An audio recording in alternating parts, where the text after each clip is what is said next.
हर साल होली का त्योहार फाल्गुन मास की पूर्णिमा तिथि को मनाया जाता है। इस दिन लोग सफेद कपड़े पहनकर एक दूसरे को रंग लगाते व बधाई देते हैं। इस पर्व को मनाने के बारे में कहा जाता है कि इस दिन शत्रु भी अपने बीच की दुश्मनी बुलाकर गले लग जाते हैं। मगर क्या आप जानते हैं कि रंगों का त्योहार आखिर क्यों मनाया जाता है? चलिए आज हम आपको होली का पर्व मनाने के पीछे की श्री कृष्ण से जुड़ा रंगों का महत्व। पौराणिक कथा अनुसार द्वापर युग यानी भगवान श्री कृष्ण के समय का होली और रंगों का खास संबंध है। भगवान श्री कृष्ण प्रेम के प्रतीक माने जाते हैं। कहा जाता है कि इसी दिन बाल रूप कृष्ण ने राक्षसी पूतना का वध किया था। तब इसकी खुशी में गांव वालों ने होली मनाई थी। इसके साथ ही इसी पूर्णिमा तिथि को भगवान श्री कृष्ण ने गोपियों के साथ रासलीला रचाई थी। फिर इसके अगले दिन रंग खेलने का पर्व मनाया था।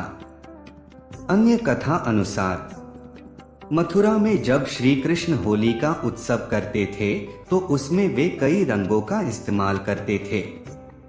तभी से लोगों ने रंगों से होली खेलना शुरू कर दिया। बता दें, सबसे पहले वृंदावन गोकुल में होली मनाने की प्रथा आरंभ हुई। उसके बाद रंगों से होली मनाने व खेलने की प्रथा सामुदायिक कार्यक्रम में बदल गई। इसलिए ही मथुरा वृंदावन में जोरों शोरों से होली का पर्व मनाया जाता है। वहीं दुनिया भर के लोग होली को अलग अलग तरीके से भी मनाते हैं। इसके साथ ही होली का त्योहार मनाने का अर्थ है कि सर्दियां अब जा चुकी हैं और गर्मियां शुरू हो गई हैं। हिरण्यकश्यप और प्रहलाद की कहानी। पौराणिक कथा अनुसार प्राचीन काल में हिरण्यकश्यप नामक एक असुर राजा था।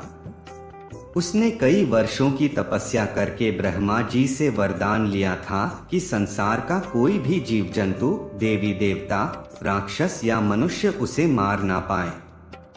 इसके साथ न ही वह रात में मरे, न दिन में, न पृथ्वी पर, न आकाश में, न घर में, न घर से बाहर मरे। इसके अलावा उसकी मृत्यु किसी शस्त्र से भी ना हो। ऐसा वरदान पाकर वह बेहद निरंकुश बन गया और खुद को भगवान मानकर सभी से जबरन अपनी पूजा करवाने के लिए अत्याचार करने लगा। कुछ समय बाद हिरण्यकश्यप के घर पुत्र ने जन्म लिया। असुर राजा ने उसका नाम प्रहलाद रखा। असुर का बेटा बचपन से ही भगवान विष्णु की भक्ति में लीन रहता था और उस पर भगवान विष्णु की विशेष कृपा भी थी। हिरण्यकश्यप के मना करने पर भी प्रहलाद भगवान जी की भक्ति करता रहा। इस तरह गुस्से में आकर हिरण्यकश्यप ने उसे मारने के लिए कई प्रयास, मगर भगवान विष्णु उसे हर बार बचाते रहे। इसके बाद हिरण्यकश्यप ने अपनी बहन होलिका को प्रहलाद को आग में जलाकर मारने को कहा। होलिका को अग्नि से बचने का वरदान प्राप्त था। उसे वरदान में एक ऐसी चादर मिली थी जिसे ओढ़कर वह आग में जल नहीं सकती थी। ऐसे में होलिका खुद पर चादर ओढ़कर प्रहलाद को गोद में लेकर आग में बैठ गई।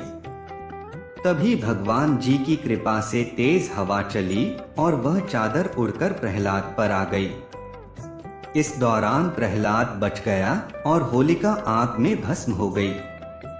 इसके बाद हिरण्यकश्यप को मारने के लिए भगवान विष्णु ने नरसिंह अवतार धारण करके खंभे से आकर गोधूली समय, सुबह और शाम के समय का समय में दरवाजे की चौखट पर बैठकर असुर हिरण्यकश्यप को अपने नाखूनों से मारकर उसका वध कर दिया। उस दिन से ही बुराई पर अच्छाई की जीत के लिए होली का पर्व मनाने की प्रथा शुरू हो गई। होली को कहते हैं बसंत महोत्सव। कई लोग होली के पर्व को बसंत महोत्सव भी कहते हैं। दरअसल इस मौसम में किसानों की नई फसल देखने को मिलती है। ऐसे में इसकी खुशी पर्व को किसान होली के रूप में एक साथ मिलकर मनाते हैं।